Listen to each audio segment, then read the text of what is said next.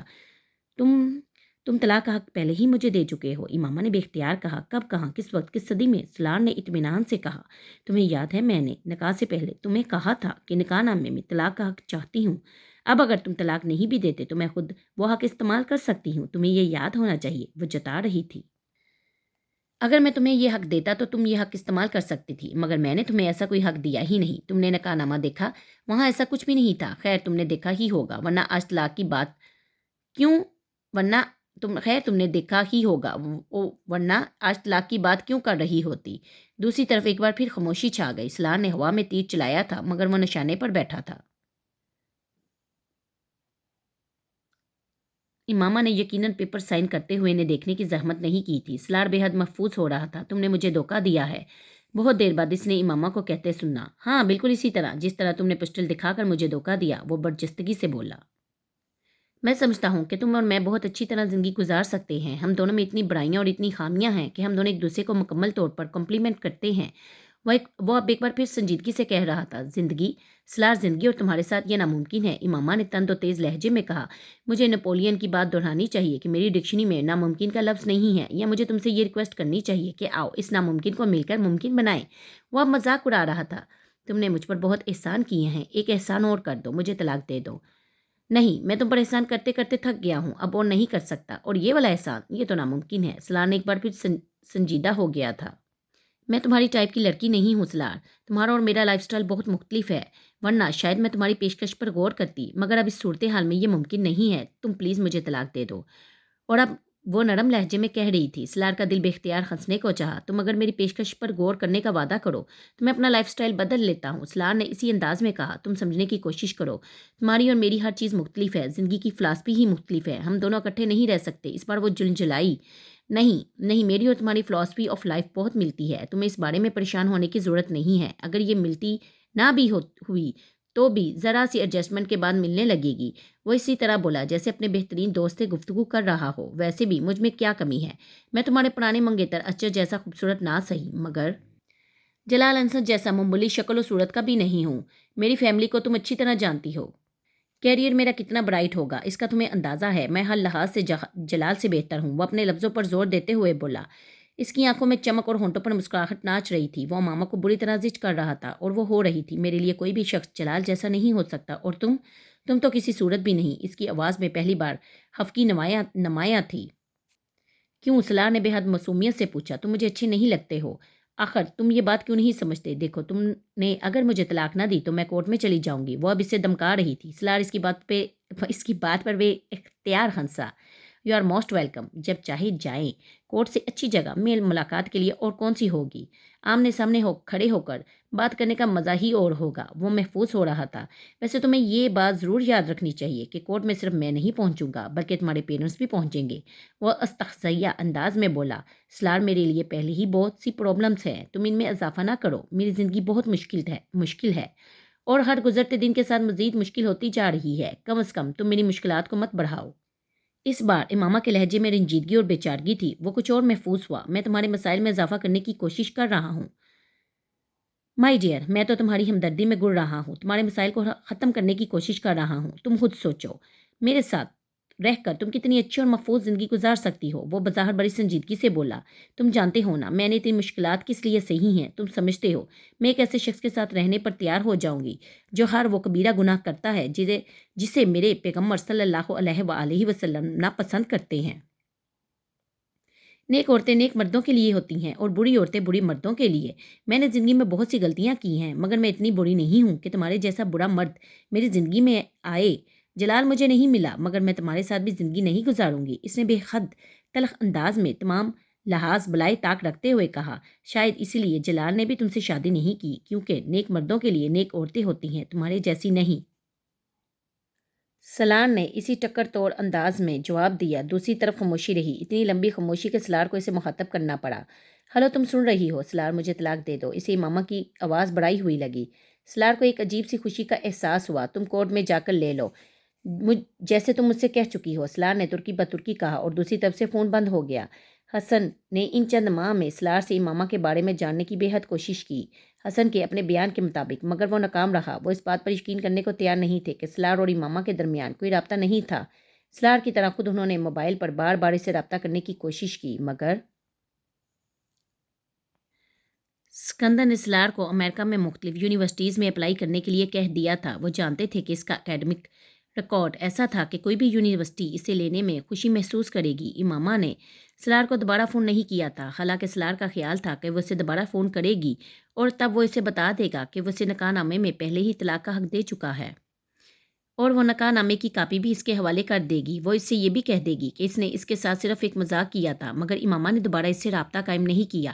نہ ہی سلار نے اپنے پیپرز میں اس نکاح نامے کو دوبارہ دیکھنے کی زحمت کی، ورنہ وہ بہت پہلے ہی اس کی عدم موجودگی سے واقف ہو جاتا۔ جس دن وہ آخری پیپر دے کر گھر واپس آیا، سکندر عثمان کو اس نے اپنا منتظر پایا۔ تم اپنا سامان پیک کر لو، آج رات کی فلائٹ سے تم امریکہ جا رہے ہو، کامران کے پاس۔ کیوں پاپا، اس طرح اچانک؟ سب کچھ ٹھیک تو ہے، تمہارے علاوہ سب کچھ ٹھیک ہے، سکندر نے تلخی سے کہا۔ مگر پھر آپ مجھے اس طرح اچانک کیوں بھیج رہے ہیں؟ یہ میں تمہیں رات کو ایئرپورٹ چھوڑنے کے لیے جاتے ہوئے بتاؤں گا، فی الحال تم جا کر اپنا سامان پیک کر لو۔ پاپا پلیز، آپ مجھے بتائیے، آپ اس طرح مجھے کیوں بھجوا رہے ہیں؟ سلار نے کمزور سا احتجاج کیا۔ میں نے کہا نا، میں تمہیں بتا دوں گا، تم جا کر اپنا سامان پیک کرو، ورنہ میں تمہیں سامان کے بغیر ہی ایئرپورٹ چھوڑ آؤں گا۔ سکندر نے اسے دمکایا۔ وہ کچھ دیر انہیں دیکھتا رہا، پھر اپنے کمرے میں چلا گیا۔ اپنا سامان پیک کرتے ہوئے الجھے ذہن کے ساتھ وہ سکندر کے اس اچانک فیصلے کے بارے میں سوچتا رہا، اور پھر اچانک اس کے ذہن میں جھمکا سا ہوا۔ اس نے اپنی ڈرارز کھول کر اپنے پیپرز نکالنا شروع کر دیے۔ وہاں نکاح نامہ نہیں تھا۔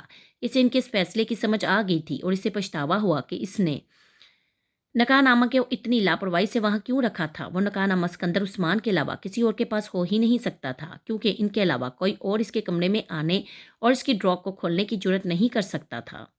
اس کے ذہن میں اب کوئی الجھن نہیں تھی۔ اس نے بڑی خاموشی کے ساتھ اپنا سامان پیک کیا۔ اب وہ صرف یہ سوچ رہا تھا کہ سکندر عثمان سے ایئرپورٹ جاتے ہوئے کیا بات کرے گا۔ رات کو ایئرپورٹ چھوڑنے کے لیے صرف سکندر اس کے ساتھ آئے تھے، طیبہ نہیں۔ ان کا لہجہ اور انداز بے حد روکھا اور خشک تھا۔ سلار نے بھی اس بار کوئی سوال نہیں کیا۔ ایئرپورٹ جاتے ہوئے سکندر عثمان نے اپنا بریف کیس کھول کر ایک سادہ کاغذ اور قلم نکالا اور بریف کیس کے اوپر رکھ کر اس کی طرف بڑھایا۔ اس پر سائن کر دو۔ یہ کیا ہے؟ سلار نے حیرانی سے اس سادہ کاغذ کو دیکھا۔ تم صرف سائن کرو، سوال مت کرو، انہوں نے بے حد روکھے انداز میں کہا۔ سلار نے مزید کچھ کہے بغیر ان کے ہاتھ میں پکڑا ہوا قلم لے کر اس کاغذ پر سائن کر دیے۔ سکندر نے اس کاغذ کو تہہ کر کے بریف کیس میں رکھا اور بریف کیس کو دوبارہ بند کر دیا۔ جو کچھ تم کر چکے ہو، اس کے بعد تم سے کچھ کہنا یا کوئی بات کرنا بیکار ہے۔ تم مجھ سے ایک کے بعد دوسرا اور دوسرے کے بعد تیسرا جھوٹ بولتے رہے، اور یہ سمجھتے ہوئے کہ مجھے تو کبھی حقیقت کا پتہ ہی نہیں چلے گا۔ میرا دل تو یہ چاہتا ہے کہ تمہیں امریکہ بھیجنے کی بجائے ہاشم و بین کے حوالے کر دوں، تاکہ تمہیں اندازہ ہو اپنی حماقت کا۔ مگر میرا مسئلہ یہ ہے کہ میں تمہارا باپ ہوں، مجھے تمہیں بچانا ہی ہے۔ تم میری اس مجبوری کا آج تک فائدہ اٹھاتے رہے ہو، مگر آئندہ نہیں اٹھا سکو گے۔ میں تمہارا نکاح نامہ امامہ کے حوالے کر دوں گا، اور اگر مجھے دوبارہ کبھی یہ پتہ چلا کہ تم نے اس سے رابطہ کیا ہے یا رابطہ کرنے کی کوشش کر رہے ہو، تو میں اس بار جو کروں گا تم اندازہ بھی نہیں کر سکتے۔ تم میرے لیے کافی مصیبتیں کھڑی کر چکے ہو، اب ان کا سلسلہ بند ہو جانا چاہیے، سمجھے تم؟ انہوں نے اکھڑے ہوئے لہجے میں کہا۔ وہ جواب میں کچھ کہنے کی بجائے کھڑکی سے باہر دیکھنے لگا۔ اس کے انداز میں عجیب طرح کی لاپرواہی اور اطمینان تھا۔ سکندر عثمان بے اختیار سلگے۔ یہ ان کا وہ بیٹا تھا جو 150 کا IQ لیول رکھتا تھا۔ کیا کوئی کہہ سکتا تھا کہ وہ سرے سے کوئی IQ رکھتا ہے یا نہیں؟ اگلے چند ماہ جو اس نے امریکہ میں گزارے تھے، وہ اس کی زندگی کے مشکل ترین دن تھے۔ وہ اس سے پہلے بھی کئی بار سیر و تفریح کے لیے اپنی فیملی کے ساتھ اور ان کے بغیر امریکہ اور یورپ جاتا رہا تھا، مگر اس بار جس طریقے سے سکندر نے اسے امریکہ بھجوایا تھا، اس نے جہاں ایک طرف اسے مشتعل کیا تھا تو دوسری طرف اس کے لیے بہت سے دوسرے پرابلمز بھی پیدا کر دیے تھے۔ اس کے جو دوست A لیولز کے بعد امریکہ آ گئے تھے، وہ امریکہ کی مختلف یونیورسٹیوں میں پڑھ رہے تھے، وہ کسی ایک اسٹیٹ میں نہیں تھے۔ کچھ یہی حال اس کے رشتہ داروں اور کزن کا تھا۔ خود اس کے اپنے بہن بھائی بھی ایک جگہ پر نہیں تھے۔ وہ اپنی فیملی سے اتنا اٹیچ نہیں تھا کہ ان کی کمی محسوس کرتا یا ہوم سکنس کا شکار ہوتا۔ یہ صرف اس طرح اچانک وہاں بھجوائے جانے کا نتیجہ تھا کہ وہ اس طرح اضطراب کا شکار ہو رہا تھا۔ کامران سارا دن یونیورسٹی میں ہوتا، اور اگر وہ گھر آتا بھی تو اپنی اسٹڈیز میں مصروف ہو جاتا۔